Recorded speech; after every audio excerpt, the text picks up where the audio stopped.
there are people out there, and there is an organisation that's ready to sort of stand up and say, look, it's okay, you can come and be safe here and explore, you know, what you already know inside. And, you know, if you choose to, you know, tell your work colleagues or tell your family, it's okay, you know, it's valid. We're making it okay and acceptable. We are forwarding, we are promoting paganism in a positive way, in a very down to earth.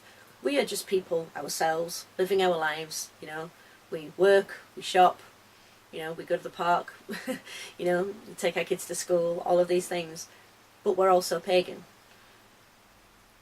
And if we can get this message across, then the people who are perhaps having a tough time can say, ah, yeah, okay, this is okay. You know, hey, friends, colleagues, family, watch this video, see this event. Look, these are just regular people. They're like me, you know, I'm like them. We share a common ground. This year, I had a prime example of that. Just as the parade, actually at the festival, just as the parade was entering the Arboretum, for those of you who participated in the parade, you'll know that we sort of come in through the back gate into the park, so that we can make a grand entrance through this sort of tunnel way. And there's a slip road, and we wait and we catch our breath because we've just walked up a big hill.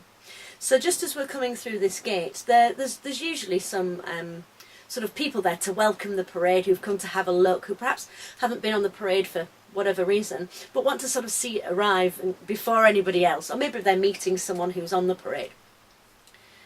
So as I walk through the gate, the gate's obviously only very narrow, so the parade, who's, you know, it's quite wide, it needs to sort of bottleneck down to get through, so it slows almost to a stop while people file in.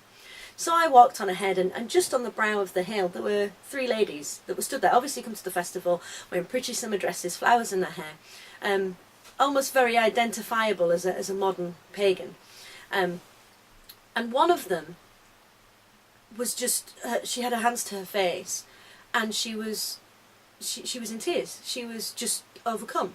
Not sad tears, not upset, not afraid, just overcome with joy. And I ran up to her, and I was, you know, are you okay? You know, and for a moment she couldn't speak. So we turned and we watched the parade file in, and I asked her if she'd been to Pagan Pride before, and she shook her head and she said, no, I've never seen anything like this. And oh, this is making me emotional just thinking about it. Yeah, she said, I've never seen anything like this. I've recently just sort of joined a moot. I've moved to the area, and finally had the courage to come out to a moot, and I've met some pagan people, and they told me about the event, and I've come along. I've been a solitary all of my life. I've never known anybody else, and suddenly I heard you coming up the street, and to see, you know, 700 people just walk in was just, it was a breakthrough for her. And she had that very real moment where she knew, hands down, undoubtedly, that she wasn't the only one. She wasn't a freak. She wasn't an outsider. She wasn't somebody who, you know, should be shunned or pushed to the edges of the community. She had a valid spiritual belief, and here was, you know, 700 people that also shared her belief.